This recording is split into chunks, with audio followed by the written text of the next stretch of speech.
Elektrik yükü bölməsinin ətraflı yazılı cavab tələb olunan sualları. 1. Əks işarəli və modulca eyni yükę malik olan iki kürə çəkək.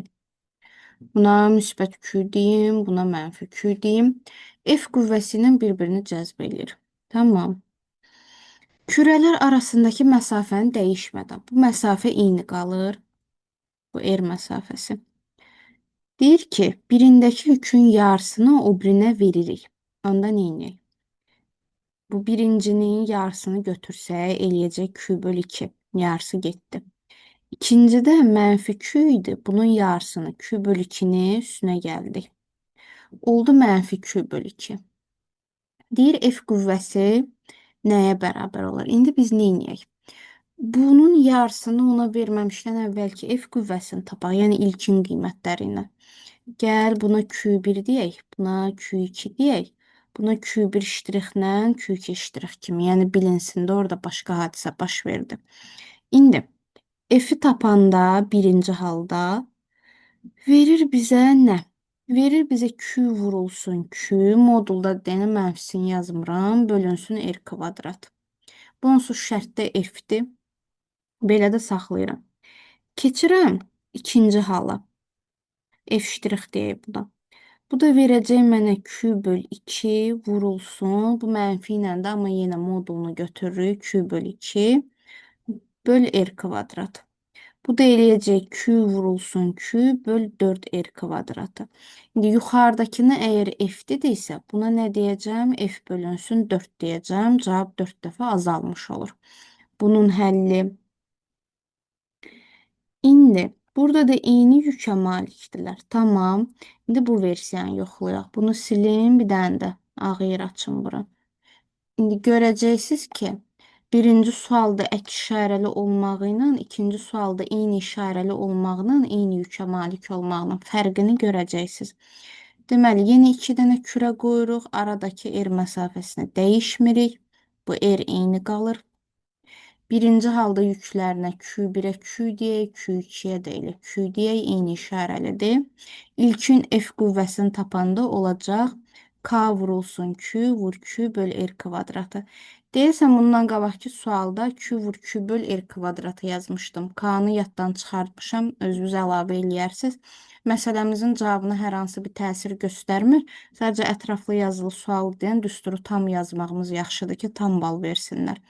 Bunu yazdıq. Keçirəm ikinci hala. İndi orada nə olur? Yazaq bura Q1 ştrix. Bunun yarısını götürürük. Olur Q bölü 2. Aparıq o birinə verməyə. Q'su var idi. Bir dənə də Q bölü 2 üstünə gəldik. Oldu nə? 3 Q bölü 2. 1.5 Q də yaza bilərsiniz. Fərq eləmir.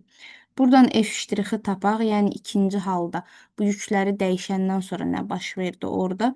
Olacaq K bölünsün Q bölü 2 vur 3 Q bölü 2. Yazdıq. R kvadratı da öz yerində olacaq nə? Olacaq bizdə 3K Q böl 4R kvadratı. Bu da nədir? %75 olacaq da. %75 F kimi. Elə bil bayaqkinin 4də 3 hissəsidir. O da faizlə tapanda ya da hissə ilə tapanda onluq kəsirdə %75 olur. Keçirəm üçüncüyə.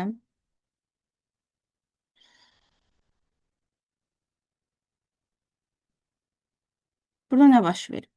A nöqtəsində Q1 yükünün yaratdığı sahənin intensivliyinin modulu Y-dir.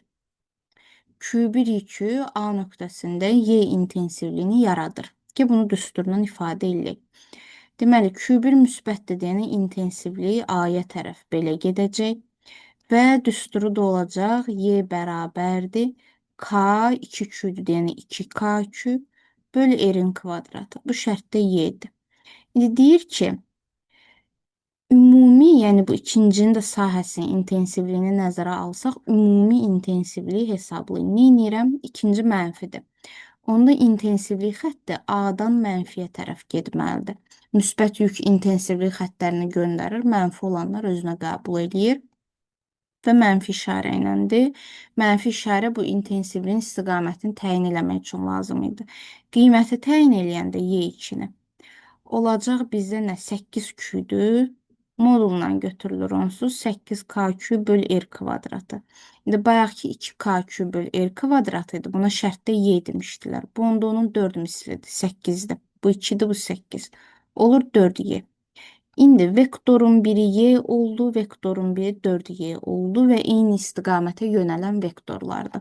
Vektorlar eyni istiqamətə yönələndə nə edirdik? Biz onları toplayırdıq. Toplayıram 5Y verir. İndi bənzər bir qaydada dördüncünü həll eləyəcəyik. Ona da ağ yer açıram.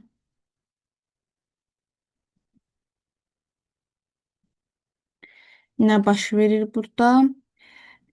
Deməli, yenə birincinin A nöqtəsində yaratdığı sahə Y intensivliyi. Y-nin özünə bərabərdir. Y bərabərdir Q üstü 2-dir deyənə 2K³ böl R kvadratı yazdıq.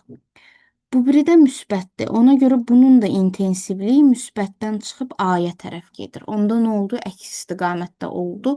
Sonda tapacaqlarımızı çıxırıq bir-birindən.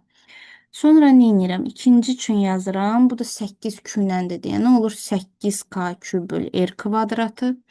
Bu da 4 mislini verir. 4Y. İndi nə oldu? Y-nin biri sağa, 4Y sola çıxılır. Yekun sahənin intensivliyinin modulu 4Y minus Y 3Y olur. Bu sual da hazır. Keçirəm 5-ciyə. Mənfi nöqtəvi Q0 yükünün yaratdığı elektrik sahəsində, deməli, bu böyük olan sahəni yaradır. Mənfi Q yükü gətirirlər, sınaq yükü olur bu. Deyir, necə hərəkət eləyər? Necə olur indi məsələ? İkisi də mənfidir deyənə böyük olan bunu itələyir aşağı doğru, özündən uzaqlaşdırmağa çalışır. Bunun təcili artarmı, azalarmı və sürəti artarmı, azalarmı? İkisinə də baxmalıyım. Sürətə baxanda necə baxacağım? Bu qüvvə bunu aşağı itələyir. Aşağı. Təcili də deməli aşağıdır. Bu zərrəcik özü də aşağı gedir. Deməli hərəkət bərabər yeyinləşən, sadəcə yeyinləşəndir. Bərabər olduğunu hələ ki bilmirik. Sadəcə yeyinləşən götürdü. Sonra nə edirəm? F-in düsturunu yazıram. K, Q1, Q2 böl R kvadratı. İndi bu bundan itələndikcə aradakı məsafə çoxalır. Məsafə çoxalanda qüvvə azalacaq. Qüvvə azalırsa təcil də azalacaq. Deməli, azalan təcillə yeyinləşən olur. Azalan təcillə yeyinləşən. Belə. Bu formada 6-cı sual maraqlıdır. 6 ilə 7. Bunlara ağ yer açacağım. Belə eləyək.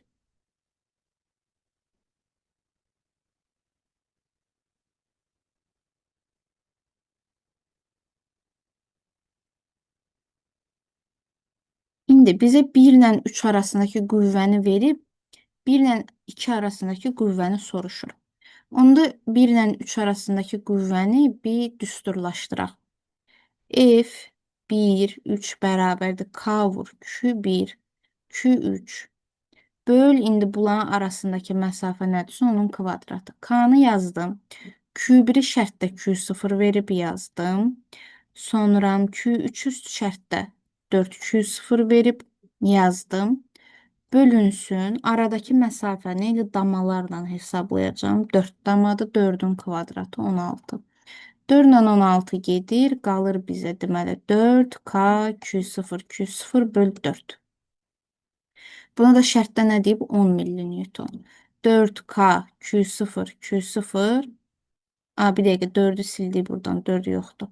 K Q0 Q0 böl 4 bərabərdir 10 millinewton. Buradan da siləm. Yəni, yanlış yazmışdım, sildim. Çarpaz vuranda alınır K Q0 Q0 4 vur 10 40 millinewton. Bu bilgi bizə lazım olacaq. Bunu saxlayıram kənarda. Keçirəm indi 1 ilə 2-yə düstur yazmağa. F1-2. Bu başqa rəngdən yazaq, gözümüz qarışmasın. F1-2 olacaq. K Q1 Q2 böl 1-2 arasındakı məsafənin kvadratı. K-nı yazdıq. Q1-i şərtdə Q0 kimi verib, Q2-ni 2Q0 kimi verib yazdım. Bölünsün. Aradakı məsafə 2 damadır. 2-nin kvadratı 4. 2 ilə 4 burada gedir. Məxrəcdə 2 qalır. K 200 200 böl 2. İndi yuxarıda bu K 200 200'a nə demişdim? 40 demişdim. Yazıram 40 bölü 2. O da verdi 20 milli Newton. Bunu da tapdım. Bu da hazır.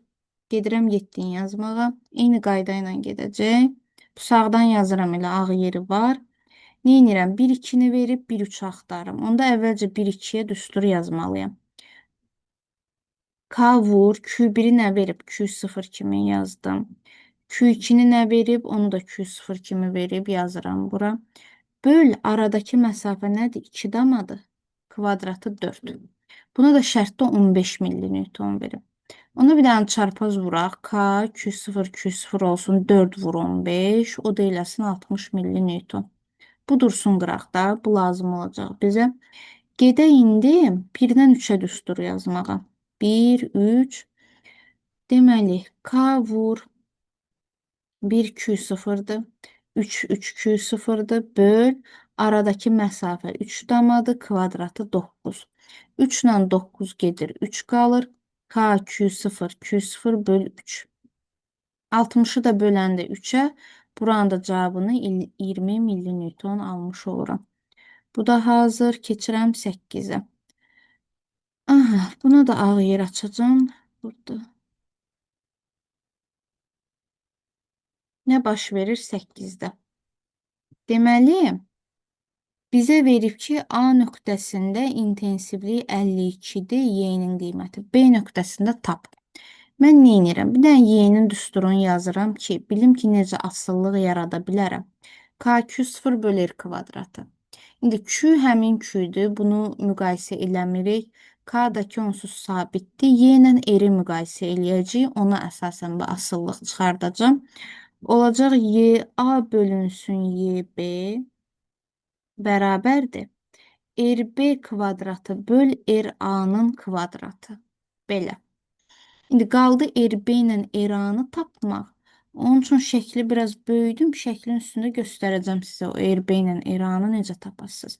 Pifagor teoremi burada işimizə yarayacaq. Biraz riyaziyyat bilgisi həmişə işə yarayır.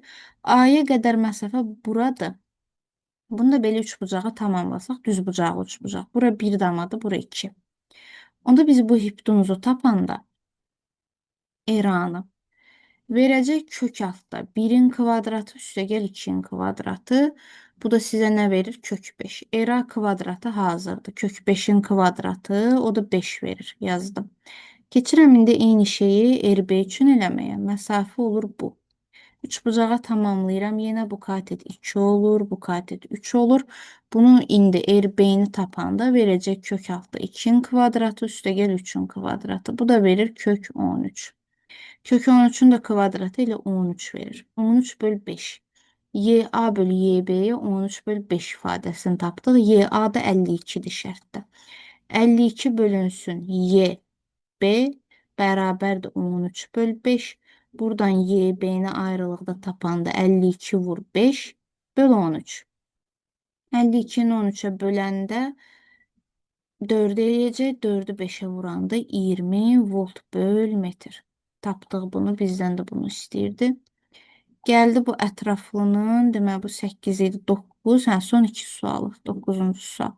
İndi 9-da neçənci kimi olacaq? 9-da olacaq elə 8 kimi. Buraları silirəm. Bu səfər B-ni verib A-nı istəyir. Asıllıq yenə eyni qaydada qurulacaq. Eyni formada asıllıq qururam. YA bölünsün YB bərabərdir RB-nin kvadratı böl RA-nın kvadratı. İndi YA bilmirəm nədir, qalır. YB 25-dir. Qoydum, keçdi indi R-lərə. Bura A-ya qədər məsafə bu hissədir. Buradan yenə üçbucaq eləyirik. Bura 1 dama, bura 2 dama. Pifagorla eranı tapanda kök altda 1-in kvadratı üstəgəl 2-in kvadratı. O da verir kök 5. Kök 5'in də kvadratı 5 verir. Qoydum bura. Düz qoymuşam, düz qoymuşam. Keçdim B üçün də eləməyə. Bu olacaq. Bura 2 dama, bura 3 dama. Qoydum. İndi RB-nin də kvadratı, yox kvadratı yox, elə RB özü olacaq kök altda 3-ün kvadratı, üstə gəl 2-nin kvadratı. Bu da kök 13 eləyir. Tamam olsun. Kök 13'ün də kvadratı 13 elədi. YA-nı onda buradan tapanda olacaq 25 vur 13 böl 5. 25'i 5'e bölürəm qalır. 5, 5'i 13'e vururam. 50, 15, 65. 65 volt böl metr. Bu da hazır. Gəldi son suala. Bundan burada bir də nədir? Özdə maraqlı sualdır. Neyinirik burada? Deməli, biraz balacalaşdırım. Ağ yer olsun burada. Aha. Bir dənə istiqamətləri tapaq. Kimin y'si hara gedir? A nöqtəsindən. Birin y'si müsbətdir deyənə A'ya daxil olur. Belə getdi buradan. Sonra 2-nin y'si. Qeyd eləməyək. A'ya qədər eləyək. Belə A'ya daxil olsun, burada dursun. 2-nin y'si müsbətdir deyənə yenə A'ya daxil olur. Vektor elə bil necə getdi. Belə.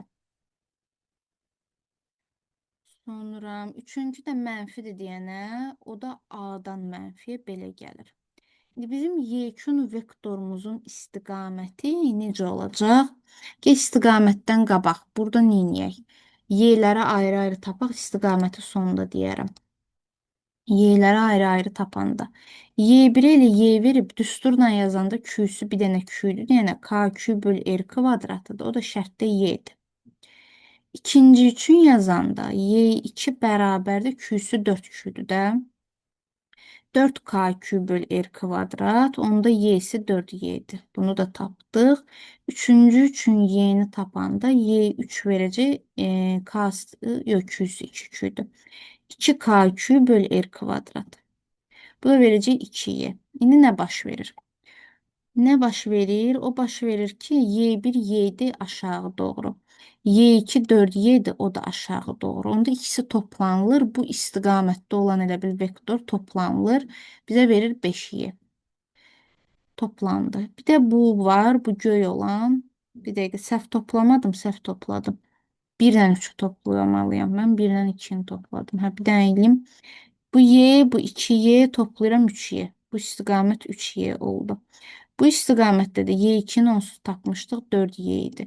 3 ilə 4-ün elə bir ki, o vektorların istiqamətinə baxsaq, ikisinin əvəzləyicisi ortadan belə çıxacaq. Bu sizin y2 istiqamət. Bir də bunu da nə edirik? Yenə Pifaqor kimi eləyirik. Kök altda deməli 4y'nin kvadratı, bir də 3y'nin kvadratı olacaq 9y kvadratı. Üstə gəl 4y kvadratı. Bu verəcək 4y kvadratı, 4'ün də kvadratı 16, kökün altına 16 yazıram. 9 üstə gəl 16, 25, 25'dən 5 çıxır. Olur elə bil 25y kvadratı. Buradan da 5y çıxır. Deməli, əvəzləyicinin qiyməti oldu 5y, istiqaməti də oldu bu yöndə. Bu da hazır. Videonu bəyənməyi, şərtdə qeyd eləməyi yaddan çıxartmayın. Hələlik.